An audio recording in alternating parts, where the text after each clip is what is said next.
था मुझे हुआ जो एक्टिंग का, तो उसमें जो मैं आपको बताता हूँ, ओवर एक्सप्रेशंस और अंडर एक्सप्रेशन में आदमी फंस जाता है। तो मैं अंडर एक्सप्रेशन में फंसा हुआ था। तो मुझे लगा था मेरे एक्सप्रेशंस निकल रहे हैं बाहर, कैमरे पे शो हो रहे होंगे, बट वो मेरे अंदर चल रहे थे, वो कुछ शो नहीं हो रहा था कैमरे पे। तो इस चीज का मैं आप लोग को टिप देना चाहता हूँ। जैसे कभी आप लोगों को इन फ्यूचर कभी एक्टिंग करने का मौका मिलता है, या अभी इतने सारे प्लेटफॉर्म्स है, आपके खुद के प्लेटफॉर्म्स, आपके खुद के पास कैमरे हैं, फोन है, आप लोग तो कुछ भी कर सकते हो। तो जो एक्टिंग का मुझे जो फील हुआ पर्सनली, जो एक्टिंग का मेन जो मामला है वो है आप लोगों की आंखें और आपकी फीलिंग। आप उस सिचुएशन को फील करिए और सारे भाव अपने, सारी फीलिंग्स समेट के अपनी आंखों में ले आइए। आपकी आंखें जब बोलने लगेंगी, आपका चेहरा ऑटोमेटिकली बोलने लगेगा। आंखों का बहुत बड़ा रोल है, ये चीज मुझे फील हुई। तो इससे हेल्प मिल सकती है आप लोगों को। थैंक यू सर, बहुत इम्पोर्टेंट टिप दिया आपने। बस इसका कोई मिस यूज़ ना करे, आई थिंक यूज़ करें। अपने ऑडियंस से मैं पूछना चाहूँगी, अगर कोई सैफ सर से कुछ पूछना चाहे, वरना एक सॉन्ग मैं चाहूँगी कि एक और सॉन्ग आप हम लोग को सुनाएं। और फिर हमारे बीजे से फैमिली में भी सर बहुत सिंगर्स हैं, मैं उनसे भी गुजारिश करूँगी कि वो भी ओके। सुनाएं, ताकि आप उनको भी सुने। हमारी फैमिली में भी बहुत ही उम्दा सिंगर्स हैं। जी पहले सर आपसे बिल्कुल शुरू बिल्कुल। करते हैं। जी, तो मुझे क्या करना होगा बताइए। सर कोई सॉन्ग मतलब जो आपने कंपोज ना किया हो, कोई डिफरेंट सॉन्ग जो आप अपने बॉलीवुड वॉइस का। में गाए। यस, हाँ, बॉलीवुड का। बॉलीवुड का। ओके, तो बॉलीवुड का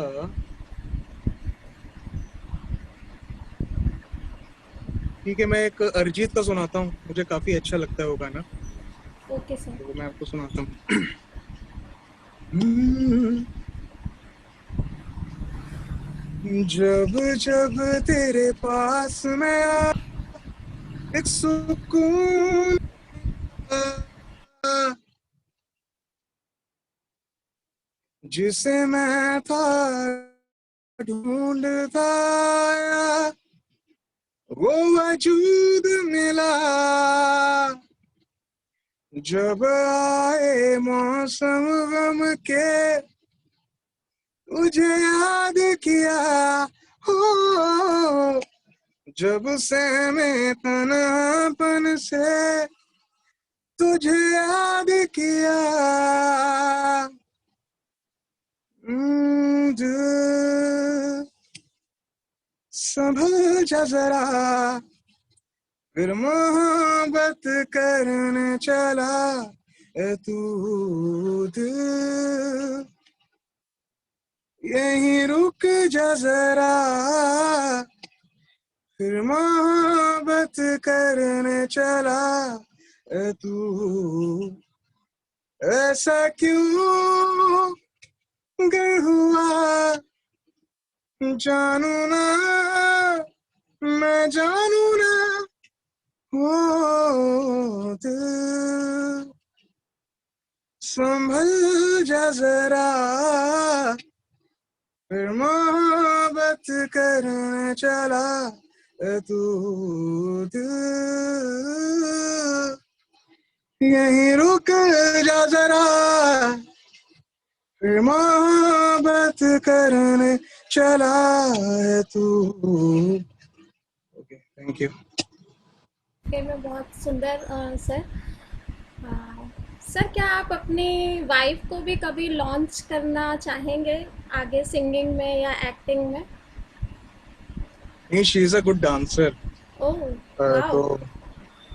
तो मैं उसका टैलेंट जो है उसको मैं जरूर तराशना चाहूंगा और यस सर। उसको मैं फ्रेंड बनाना चाहूंगा। ओके, तब तो बहुत ही अच्छा रहेगा। हाँ, वो आप जोड़ी भी गाना ऐसी बनी, गाएं, एक गाने हाँ। वाला एक नाचने वाला। Yes, obviously. और किसी का कोई क्वेश्चन है सैफ सर से, वरना मेरा मैं। क्वेश्चन है। Yes sir. एफ, आप बहुत टैलेंटेड हो रियली, आपकी बातों से और आपके वीडियो से पता चला आपको काफी नॉलेज भी है। तो इतनी थैंक कम यू। उम्र में इतना ज्यादा अपने मतलब इतना कॉन्फिडेंस कम ही मिलता है। तो गाने में, हेलो मेरी आवाज आ रही है? Yes yes, you are audible, हाँ। एब्सोल्युटली आ रही तो है आवाज आप। गाने में जैसे आपने देखा होगा कि 90s से जो गाने चले आ रहे हैं, जी तो जो पहले जो गाने होते थे और अभी के जो गाने हैं, उनमें आप जी। क्या अंतर पाते हैं? गायकी में जो अंतर आया है और उनके बोलों में एक एक डिफरेंट टाइप ऑफ सिंगिंग शुरू हो गई है आजकल। जो पहले आती थी, पहले एक मिठास होती थी, जैसे हम डोलू सुनते हैं पुराने, योर शेयर सही है हम का? तो पुराने गाने सुनते हैं, पुराने इन द सेंस में 80s और हाँ 90s के गाने मुझे अच्छे लगते हैं। हाँ हाँ और हाँ। आजकल के गाने मुझे पता नहीं क्यों पसंद नहीं आते हैं। एक तो गायकी एक डिफरेंट टाइप की हस्की सी वॉइस निकालने की आजकल एक ट्रेंड चल गया है। तो जी जी। उसमें आप क्या पाते हैं? मतलब पहले के गाने आपको अच्छे नहीं लगते हैं, या मतलब एक अलग ही टाइप का जो ट्रेंड चल रहा है उसी को कंटिन्यू करना चाहते हैं आजकल के जो गायक हैं और कंपोजर्स नहीं हैं? नहीं, पहले और अब में फर्क सिर्फ एक ही है कि पहले के जो गाने बनते थे वो आर्टिस्ट बनाते थे, अपनी सोल से बनाते थे। अब जितने आर्टिस्ट हैं वो बेसिकली आर्टिस्ट नहीं है। ज्यादातर आर्टिस्ट जो हैं वो आर्टिस्ट नहीं है, वो बिजनेसमैन हो चुके हैं। और जो गाने बनाए जा रहे हैं वो सोल के लिए नहीं, पैसों के लिए बनाए जा रहे हैं। ये सबसे बड़ा फर्क है। दूसरा, जो आर्टिस्ट अपनी बात करने जाता है, बात कहने जाता है कि भाई यहाँ पे मैं इसको एज एन आर्टिस्ट मुझे ये समझ में आ रहा है। जैसे मैं आपको एक बताता हूँ, एक एग्जांपल बताता हूँ। एज अ राइटर मुझे एक फोन आता है लंदन से। तो एक मेरे मित्र हैं, एक फ्रेंड है मेरे, मिसबा अली। सारे गामा पा पे एक शो आता था पहले, घराने वगैरह चलते थे, तो उसमें जो अली घराना था उसके विनर थे वो। तो उनका फोन आता है, मुझको बोलते हैं कि मैं अभी लंदन में कॉन्सर्ट कर रहा हूँ, लेकिन मेरे पास मेरे डायरेक्टर का एक मिलने वाले हैं, उनका फोन आया है, उसके लिए एक सिचुएशन और गाना बना दो। मैंने गाना बना दिया, गाना सेंड कर दिया। अब एज एन आर्टिस्ट तो वो बहुत खुश हुए कि बहुत अच्छे तरीके से गाने को प्रोजेक्ट किया है, अच्छे अल्फाज हैं, उर्दू हिंदी हर तरीके की चीजें बहुत सेटल्ड है। लेकिन वो कह रहे हैं मेरे डायरेक्टर को समझ नहीं आ रहा। वो कह रहे हैं कि आजकल जो गाने आजकल जैसे चलते हैं, बिल्कुल हल्के से, बिल्कुल लाइट वेटेड टाइप के, और मतलब इतना मीनिंग। हमने कहा देखिए भाई, मैं अगर अपनी कलम उठाऊंगा तो मैं ना चाहते हुए भी कुछ ना कुछ मीनिंगफुल उसमें डाल दूंगा। मैं मीनिंगलेस लिख नहीं पाता हूँ। मैं कहाँ से लिखूं? मैं कुछ सोच के लिखता हूँ। मैं क्योंकि कुछ भी लिखता हूँ, कंपोज करता हूँ, तो मैं अपने मंदिर के सामने बैठता हूँ और उसके बाद मैं सारी चीज ईश्वर के, अपने भगवान के चरणों में रख के उसके बाद काम करता हूँ। तो जो मेरी मेरी सोल है वो उसमें उतरती है। जब सोल उतरती है और मैं किसी को सुनाता हूँ तो उसको उसको उसकी सोल तक पहुंचता है। तो मैंने कहा मैं मीनिंगलेस लिख कैसे पाऊंगा ऐसे? इसमें तेरा घाटा मेरा कुछ नहीं जाता, ऐसा मैं कैसे लिख पाऊंगा? तो तो इसलिए वो डायरेक्टर ने बोला कि ये बहुत ज्यादा इसने मतलब गाना लिख रहा है कि इसने गाने में ही 5 मिनट के गाने पूरी स्टोरी बता दी है। मैंने कहा मैं ऐसे ही गाने लिखता हूँ जिसमें थोड़ा बहुत या तो कुछ मैसेज जाए या स्टोरी जाए, कुछ जाए, मैं वैसा नहीं लिख पाता हूँ। तो वो मेरे हाथ से प्रोजेक्ट चला गया। अब आपकी जो आती है बात हस्कीनेस वाली, तो एक ट्रेंड होता है अभी। जब हिमेश रेशमिया की फिल्म आई थी आपका सुरूर द मूवी और आपका सुरूर एल्बम, उस जमाने में बेल बॉटम जीन्स चलती थी। अभी नैरो चल रही है। आज से कुछ साल बाद फिर बेल बॉटम चलेगी, फिर उसके कुछ साल बाद फिर नैरो आ जाएगी। ये ट्रेंड है। एक हम लोग इंसान है, हम लोग एक चीज बार बार सुनेंगे, करेंगे, देखेंगे, बोर हो जाएंगे। कुछ नया चाहिए। लेकिन आपकी इसमें बात में ये बात सही है और ये सच्चाई है कि डिफरेंस होना चाहिए, लेकिन खराब डिफरेंस नहीं होना चाहिए, अच्छा डिफरेंस होना चाहिए। हस्की वॉइस का मामला ये है कि दो तरह की वॉइसेस हैं हस्की। एक नेचुरल आती है, मैं अपने गानों में यूज करता हूँ अपनी वॉइस, मेरी हस्की हस्की वॉइस है। तो कभी जब मुझे हाई नोट लगाना होता है मेरी वॉइस खुल जाती है, मेरी वॉइस हाई नोट पे जाती है। जब मुझे खरज पे गाना होता है, मुझे लो नोट्स पे गाना होता है, तब अपने आप ऑटोमेटिकली वो वैसी हो जाती है। मैं जैसे बात कर रहा हूँ, मेरी वॉइस अलग, जब मैं गाता हूँ अलग हो जाती है ऑटोमेटिकली है, वो मेरा उस पर बस नहीं चलता है। तो ये इसलिए मैं कहता हूँ ये भगवान का दिया हुआ होता है जिसपे आपका बस ना चले। अब जो लोग, अब एक हस्की वॉइस ये हो गई जो अपने आप आती है, एक हस्की वॉइस होती है जो बनाता है, लड़का बनाता है, उसकी हस्की वॉइस नहीं है लेकिन वो जानबूझ के बना रहा है। क्यों बना रहा है? क्योंकि हस्की वॉइस चल रही है। क्यों चल रही है? क्योंकि हस्की वॉइस, जिस लाइन में हस्की वॉइस की जरूरत है, उसकी नीड है, वहां पे वो इस्तेमाल होती है तो दिल तक जाती है। हस्की वॉइस का मतलब है कि हम अपना दर्द बयां कर रहे हैं। हस्की वॉइस अपने दर्द को बयां करने के लिए यूज करनी चाहिए। लेकिन अब आप रोमांटिक गानों में भी गा दे रहे हो, पार्टी आर्टी में भी गा डाल रहे हो, हर जगह बनावटी है ना? तो वो बनावटी है। अब जैसे मेरा गाना मैंने अभी कुछ दिन पहले लिखा, कैसे मैं तुम्हें बताऊं। अब उस गाने में बहुत सिंपल सी बात है कि सिंपल सी बात ये कि लड़की है, अब वो चली गई बंदे को छोड़ के। अब वो कह रहा है कि हम तुम्हें कैसे बताएं कि हम तुम्हें इतना मोहब्बत करते हैं, चाहते हो तुम, जब हम इतने अकेले हैं अपनी दुनिया में, अपने अपने अपनी जिंदगी में, तब तो हमें छोड़ के चले गए।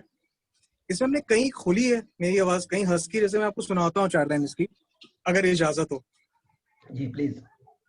कि उसमें ये लाइंस हैं कि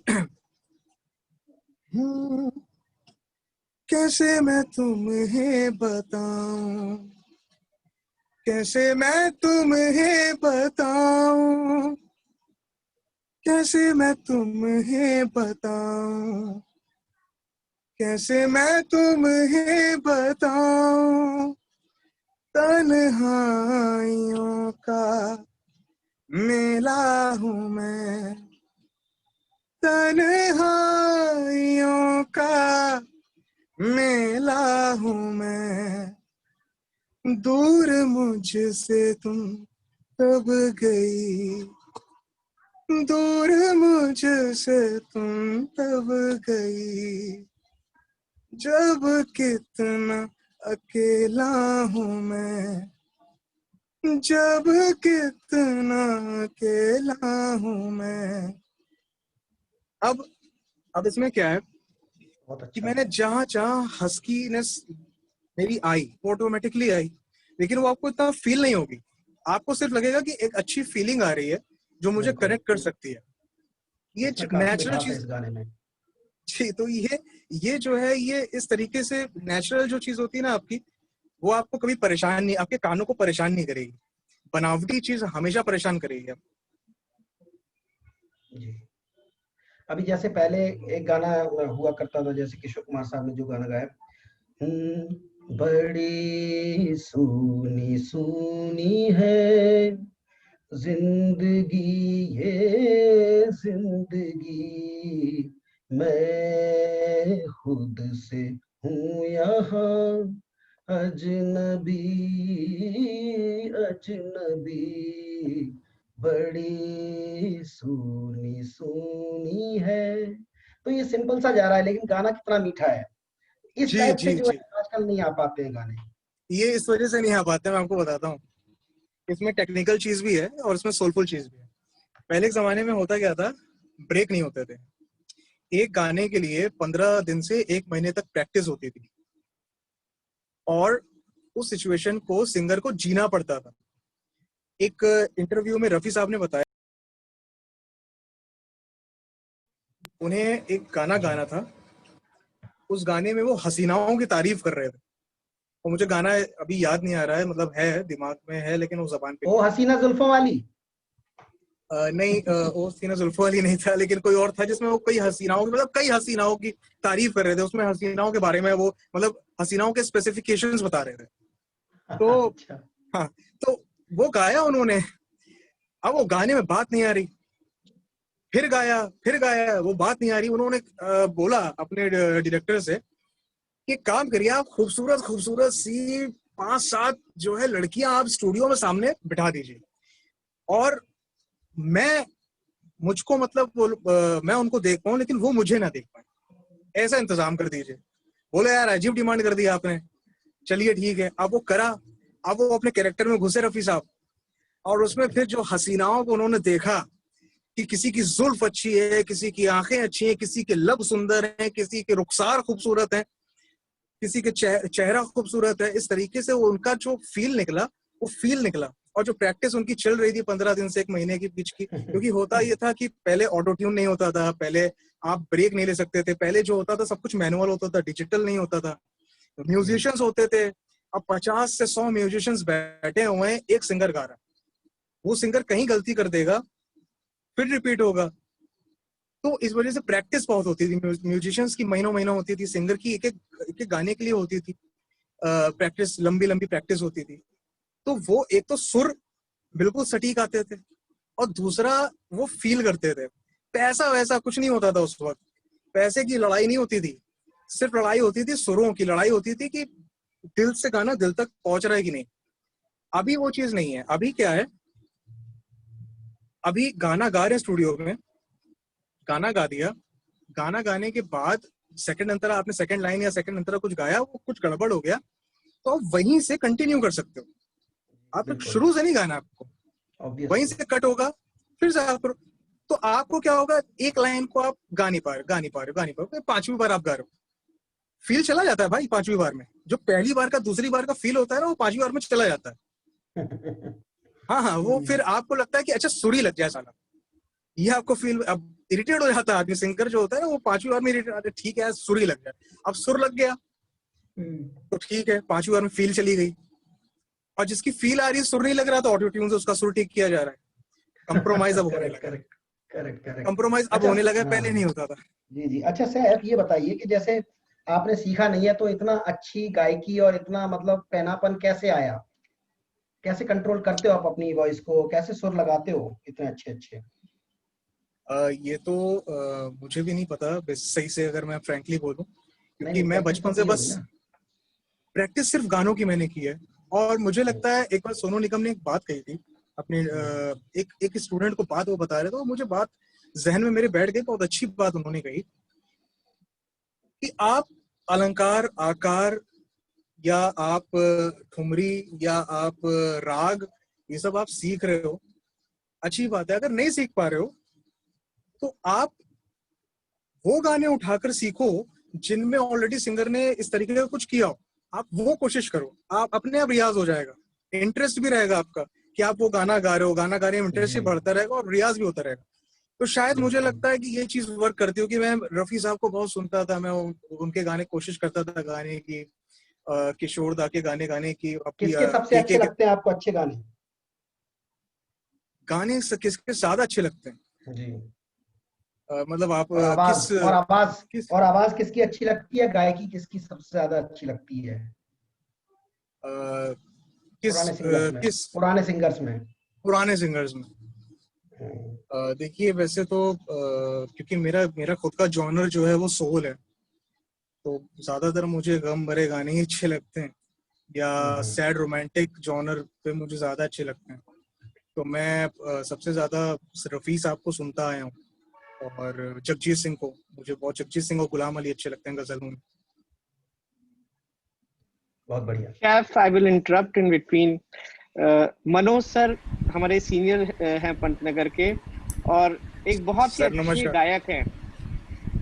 हम भी थोड़ा गा लेते हैं, बस ज्यादा नहीं, आपकी तरह नहीं, बट थोड़ा ऐसे सर अभी नहीं, वो पता चलेगा। मुझे याद है जब हम लोग, मैं अभी एक स्टोरी बताना चाह रहा हूँ सर। आपको याद होगा हम लोग जब फर्स्ट ईयर में थे तो रैगिंग थी, तो मैं थोड़ा गजलें और शायरिया वगैरह लिखता था, तो मुझे रैगिंग में बोला गया था कि एक आप गजल लिखें और मनोज सर गाएंगे। याद है सर आपको? तो फिर हम लोग जो रात में टीआईसी के सामने हम लोग सारे लोग बैठे हुए थे, तो आपने मेरी वो गजल गाई थी, तो मुझे तब से याद है कि Manoj sir is a fantastic singer.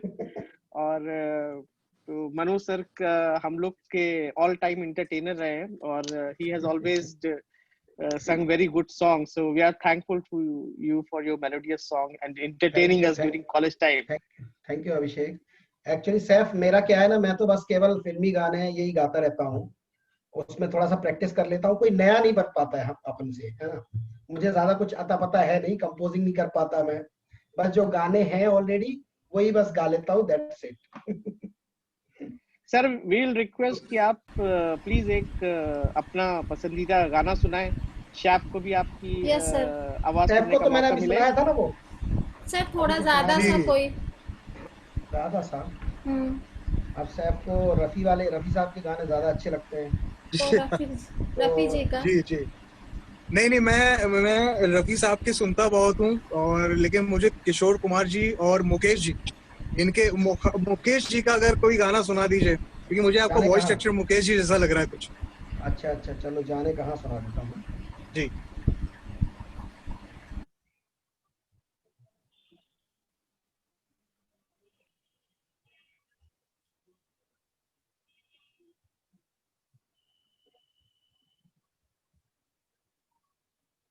मेरी आवाज आ रही है? जी जी जी बिल्कुल आ गई। थोड़ा टफ गाना है, सुर वुर इधर उधर हो जाए तो आई बी वेरी सॉरी है। अरे हाँ, आपका नहीं होगा कहीं सुर इधर उधर, अरे हो मुझे पता जाएगा है। सच में।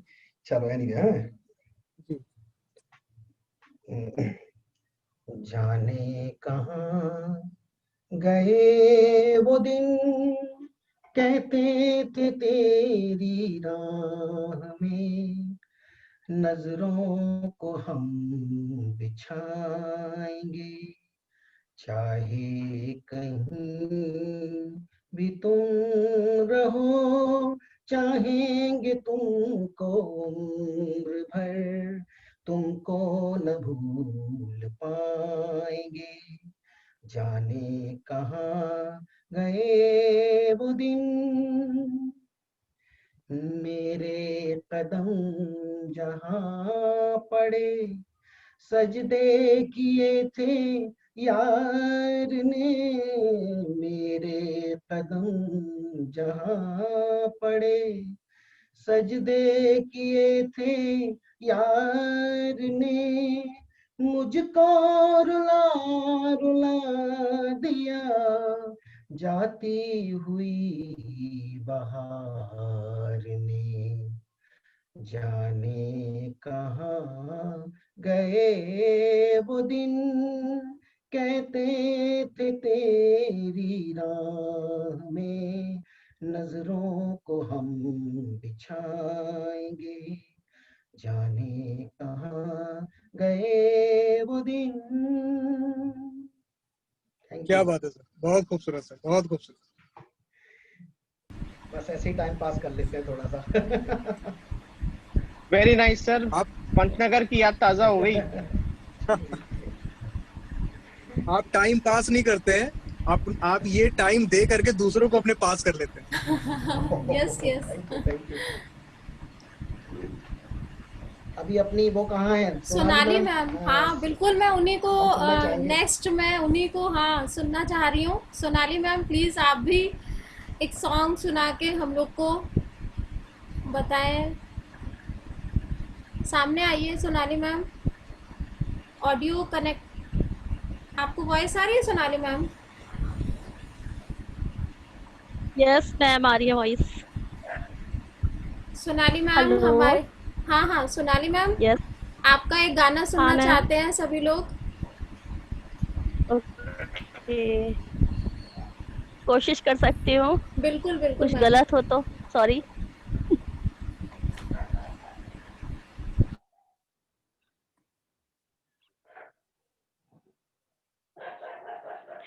जाते हो परदेस पिया, जाते ही खत लिखना, जाते हो परदेस पिया, जाते ही खत लिखना, हो देखो तुम भी खत मेरा, पाते ही खत लिखना,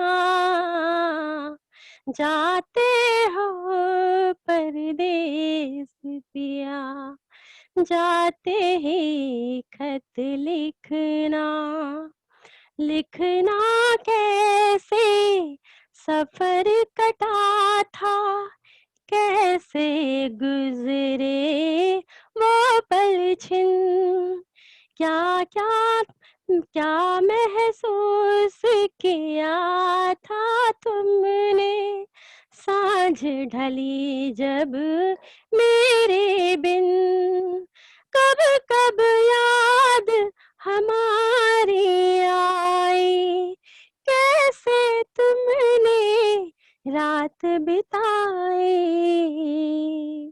जाते हो परदेस पिया, जाते ही खत लिखना, अपनी जुदाई के इस पल से पहले खत के आने तक, पल पल के तुम बातें लिखना, पूरा खत भर जाने तक, गुमसुम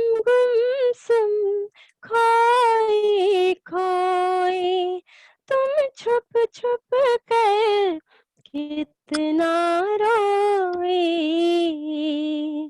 जाते हो परदेस पिया, जाते ही खत लिखना, देख नहीं पाएंगे तुमको, ओझल होते ये नैना, लो मैं पल के मूंद रही हूँ, तुम चल दो मेरे सजना, ये तो है एक तरफा विदाई, इसमें प्यार की है रुसवाई,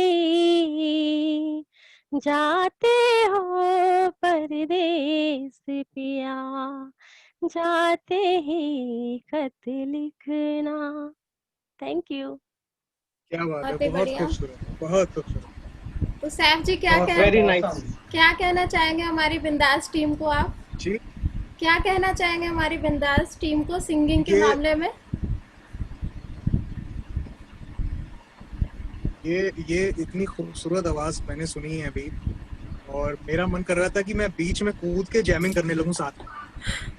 मैंने बड़ा कंट्रोल किया खुद को। मुझे बहुत बहुत सुंदर आवाज लगी, मुझे बहुत अच्छा लगा, और इन फ्यूचर मैं चाहूंगा कि कुछ हम लोग ऐसे मिलें कि हम लोग साथ में बैठ के जैम भी कर सकें सब लोग। Very good, sir. Now, as there is a short of time, I am going to hand over to Rajiv sir to give vote of thanks to Saf sir. 6 minutes are left. Thank you so much chef ji. वाकई में जितना भी मैं कहूँ कम पड़ेंगे शब्द। इतनी कम उम्र में जिस तरह से ये सफलता की सीढ़ियाँ चढ़ रहे हैं, तो हम सभी बिंदासियों परिवार की तरफ से बहुत बहुत हार्दिक शुभकामनाएं उनके उज्जवल भविष्य के लिए। और जो इन्होंने अभी बात कही, बड़ा अच्छा लगा कि हम लोग जल्दी ही कुछ ऐसा मौका निकालें कि हम सारे इकट्ठे हों, और ये जितनी भी आवाज़ें हम इस तरह से ऑनलाइन सुन रहे हैं, ये तो ठीक है, अभी लॉकडाउन का बहाना भी है हमारे पास, और गवर्नमेंट गाइडलाइंस भी फॉलो कर रहे हैं और अपनी चीज़ें भी आपस में शेयर कर रहे हैं, लेकिन बिल्कुल हम जल्दी ही कोशिश करेंगे कि एक ऐसे शानदार जानदार धमाका हो जिसमें बिल्कुल इन खूबसूरत आवाज़ों का लाइव आगाज़ हो, हम सामने सामने एक दूसरे को रूबरू हो पा रहे हैं एक दूसरे से। और भी कई सारी चीज़ें बिंदासियों परिवार की तरफ से कोशिश की जा रही है कि और भी कंसर्ट इस तरह से आयोजित किए जाएं, तो इसमें हम शैफ जी से और जानकारी लेंगे, बातचीत करेंगे। कुछ हम लोगों ने डिस्कस भी किया है आगे के लिए कि आगे इस चीज़ों को और कैसे बढ़ाया जा सके। और बिंदासियों परिवार हमेशा ये कोशिश करता रहता है कि जो हमारे इस तरह से टैलेंट हैं वो आगे आएँ, उनको मौका मिले, और हमसे जो भी कोशिश हो सकती है तो हम उनके लिए कर पाएँ। और इसी तरह से जो हमारा मोटो है, मेन मोटो, कि हम सब खुश रहें, हम सब खुश रहें, इसमें सारी चीज़ें शामिल हैं। जो भी हमसे हो सक रहा है, जो भी हम कर पा रहे हैं, उन कोशिशों में, उन प्रयासों में लगातार लगे हुए हैं। एक फैमिली की तरह जगह जगह से हमारे बीच लोग जुड़े हुए हैं, all over India, all over world से जुड़ने की कोशिश कर रहे हैं, और हम इसी तरह से इस चीज़ को आगे बढ़ाते जा रहे हैं। बहुत बहुत धन्यवाद शैफ जी का, बहुत बहुत शुभकामनाएं। बहुत अच्छा लगा और प्लेजर माइन सर। कि आपने मतलब इस समय थोड़ा सा चलते फिरते कुछ समस्याएं आ जाती हैं कभी कभी, तो शायद हो सकता है उतना कैसा लग रहा है मुझे नहीं मालूम आपको कैसा लग रहा है, लेकिन हम लोगों की पूरी कोशिश थी कि इस सेशन को बहुत ही बेहतर बनाया जा सके, हमारी कोशिश है। और कोई बात सर नहीं, मुझे जैसा भी नहीं सर, बहुत अच्छा लग रहा है और मैं इतना सेटिस्फाइड हूँ, मुझे इतना अच्छा लगा है। मुझे मतलब मुझे लग नहीं रहा है कि मैं आप सब से, जितने लोग यहाँ पे भी मुझसे बात हुई है, जितने लोग जुड़े हैं, मैं जिनको देख पा रहा हूँ, सुन पा रहा हूँ, मुझे लग नहीं रहा है जैसे कि मैं पहली दफा बात कर रहा हूँ या देख रहा हूँ उन्हें। ऐसा लग रहा है कि मेरे फैमिली के मेंबर्स हैं, अलग अलग शहर में अपने काम से गए हुए हैं और ये जो है अभी वापस आ जाएंगे। बिल्कुल फैमिली वाली फीलिंग आ रही है। और आपने यही जैसा कहा था खासियत कि जी, आपने कहा था जो परिवार है, एग्जैक्टली मुझे ये फील हो रहा है कि ये परिवार है और ये बहुत बड़ी चीज है। आपने इस परिवार को जिस तरीके से एकात्र करके रखा है, संजो के रखा है इतनी खूबसूरती से, और सब लोग इतनी खूबसूरती से एक परिवार की तरह पेश आ रहे हैं, परिवार की तरह मान रहे हैं और मान सम्मान दे रहे हैं। और इससे बड़ी बात मुझे नहीं लगता कुछ हो पाएगी। और मुझे बहुत बहुत अच्छा लगा है। बल्कि मैं कोशिश कर रहा था कि जितने सवाल मुझसे पूछे गए मैं उनका फ्रैंकली और सच्चाई से, ईमानदारी से जवाब दे पाऊँ और सबको सेटिस्फाई कर पाऊँ। अगर मुझसे कहीं पे कोई गलती हुई हो तो मैं उसके लिए थोड़ा सा क्षमा प्रार्थी हूँ, मुझे माफ करिएगा। नहीं, ऐसे शब्दों के साथ बहुत भावुक कर दिया ये, वाकई में एकदम जो परिवार के बीच बातें होती हैं और इस तरह की लाइंस एकदम वाकई में भावुक कर देती हैं। वो हम लोग समझ रहे हैं, उसको शब्दों में बयां करना कभी कभी मुश्किल हो जाता है, आवाज़ भर्राने लगती है। वाकई में एक परिवार की तरह हम एक दूसरे का ख्याल रखते हैं और हमेशा एक दूसरे का साथ देने की कोशिश करते हैं। अंत में यही कहूँगा कि ये 2 लाइनों के साथ फिर से इस सेशन का समापन किया जाए, क्योंकि समय हो रहा है, इसलिए तो आदेश करिए आप। जी आप बिल्कुल सर। मुझे कुछ करना है, बताइए मुझे क्या करना है, आदेश जी। करिए आपसे ही गुजारिश है कि चंद लाइनें जो आपकी फेवरेट हो वो सुनाएं। लाइनें अब मैंने गाना लिखा था बहुत पहले, तो मैंने ये गाना तो कुछ इस तरीके से थोड़ा सा रोमांटिक गाना है, लेकिन मैं आपको 2 लाइनें सुना देता हूँ। जी। या अगर आप मुझे इजाजत दें, अगर 2 मिनट का वक्त हो, तो मैंने एक पोयम लिखी हुई है, मैं सबको डेडिकेट करना चाहता हूँ। मैं आप अपने सबको सभी dedicate- ऑडियंस से One गुजारिश minute. करना चाहूँगा कि फिर से रिकनेक्ट करना पड़ेगा हमें, क्योंकि थोड़ी सी बात बाकी रह जा रही है और बात बाकी छोड़ना अच्छा नहीं है। तो इसलिए अभी मीटिंग सेशन जैसे ही ओवर होता है, सब फिर से आ जाएं, क्योंकि हमारे पास 40 मिनट्स के सेशंस रहते हैं, तो 40 मिनट्स या सेकंड 40 मिनट्स भी ओवर होने वाला है, तो इसलिए अभी अपने आप ये ओवर हो जाएगा और फिर से सभी लोग रिज्वाइन कर लें, सभी लोगों से रिक्वेस्ट है। और ये जो धमाल अभी आप लोगों ने प्रेजेंस बनाए रखी है, इसी तरीके से फिर से आ जाएं।